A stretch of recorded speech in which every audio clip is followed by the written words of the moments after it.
অনেকেই ভাবতে পারেন যে আসলে মরুর দেশ, যেখানে পানি নেই, সেখানে এরকম সবুজ ফসল, এটা তো আসলে কল্পনীয় একটা বিষয়। বন্ধুরা, আমি যেখানটা বর্তমানে আছি আর কি, যে এই জায়গাতে আছি, যদি আপনারা প্রথমে যদি কেউ দেখেন, তাহলে এক কথায় আপনারা ধরে নেবেন এটা আসলে সবুজ শ্যামল আমাদের মাতৃভূমি বাংলাদেশ। আসলে না, এটা হচ্ছে মরুর দেশ সৌদি আরব। যারা যদি প্রথম দেখেন তাহলে এটা ভাববেন এটা খুবই স্বাভাবিক, এটা যে আমাদের বাংলাদেশ, এটা ভাবার পিছনে রিজন হচ্ছে যে অনেকেই ভাবতে পারেন যে আসলে মরুর দেশ, যেখানে পানি নেই, সেখানে এরকম সবুজ ফসল, এটা তো আসলে কল্পনীয় একটা বিষয়।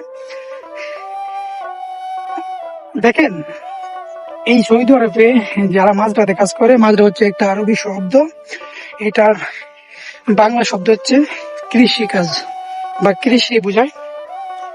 তো দেখুন মাশাআল্লাহ, আসলে কত সুন্দর, এটা কিন্তু অনেক বড়।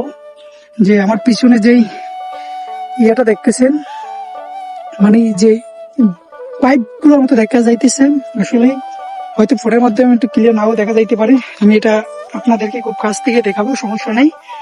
এটার মাধ্যমে মূলত আসলে পানি সেচ দেওয়া হয় আপনাকে প্রতিনিয়ত। দেখেন এই দেখেন, আমি যদি এই দেখেন এই পানি দেখেন, মাশাআল্লাহ কত সুন্দর, কত সুন্দর আসলে এই সবুজ। আমি তো মানে আমি যেখানে থাকি, আমি তো মূলত রিয়াদ থাকি, তো ছুটিতে মাঝে মধ্যে আসা পড়ে। তো এখানটা যখন আসি তখন আমি ভুলে যাই যে আসলে আমি মরুর দেশ সৌদি আরবে আছি।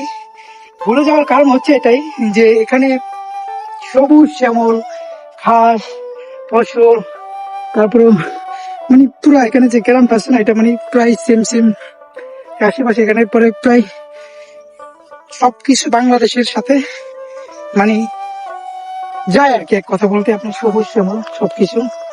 তো তারা কোথায় গেছে?